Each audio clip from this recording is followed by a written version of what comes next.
La época de Descartes es una época de crisis y desequilibrios. Hay una crisis económica en la sociedad que es esencialmente agrícola.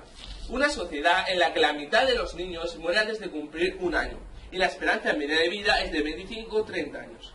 Los antagonistas sociales se agudizan. Nobles contra burgueses, señores contra campesinos y grandes patronos contra pequeños patronos y obreros. Las revueltas están a punto de estallar y la guerra es un peligro permanente. También es un siglo de agitación religiosa, donde todos muestran división espiritual. En cuanto a los conocimientos del siglo XVII, se enfrenta al hundimiento de la imagen aristotélica del mundo, llevada a cabo por la nueva ciencia y la decadencia de las universidades.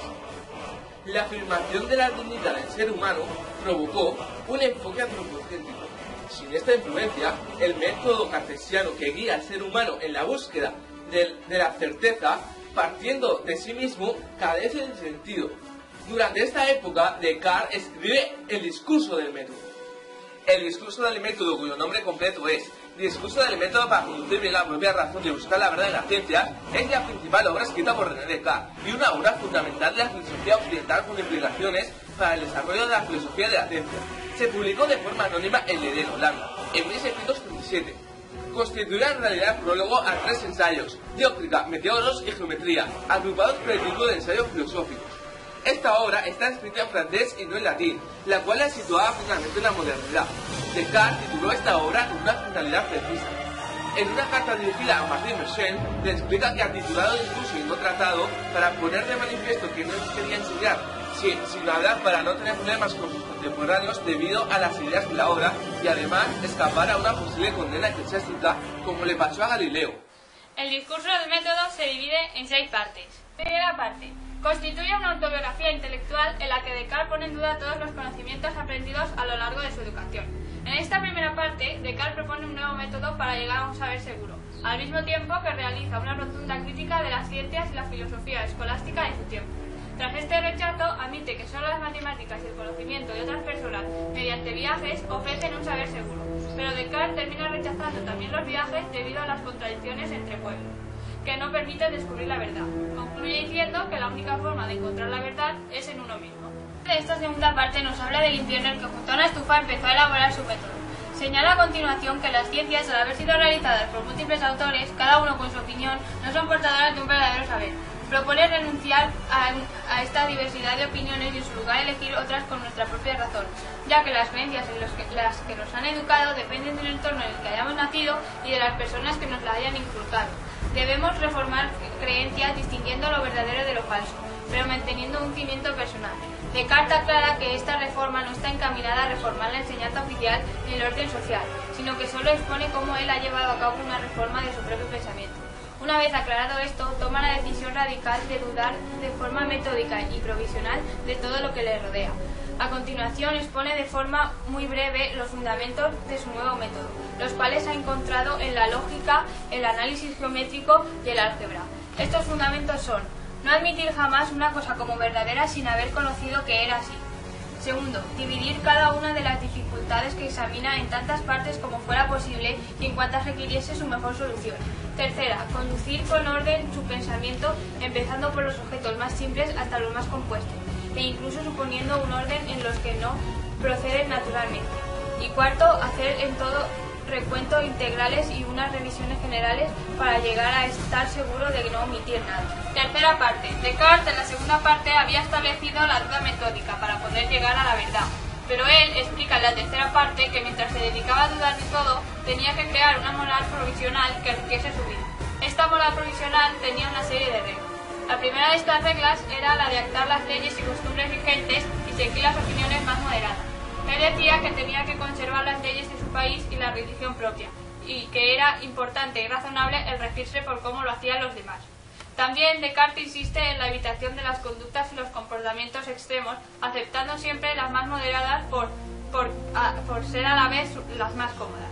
La segunda regla de esta moral consistía en ser lo más firme y resuelto que se pudiese en las acciones de uno mismo, y aceptar y defender las opiniones dudosas que se hubiese determinado a ello, igual que si fuesen seguras. Descartes propone aceptar a veces las opiniones que nos parezcan probables en caso de que no tengamos ninguna segura. En la tercera regla era la de actuar conforme a la razón antes que a los intereses propios que unas personas pudiese tener. Descartes dice que siempre se desea algo que no se pueda conseguir, el ser humano no podrá estar contento nunca y será infeliz. De todas maneras, considera que cumplir esta regla conlleva un gran trabajo y una gran meditación, para acostumbrarse a ver las cosas desde otro punto de vista al habitual. Al ponernos este ejemplo, narra cómo los filósofos griegos, por saber ellos que sus pensamientos eran exclusivamente suyos, eran felices aun teniendo las limitaciones terrenales que había en esa época, y que ellos se sentían más ricos y poderosos que ningún otro ser humano de su tiempo, ya que ellos no deseaban algo que era imposible de alcanzar.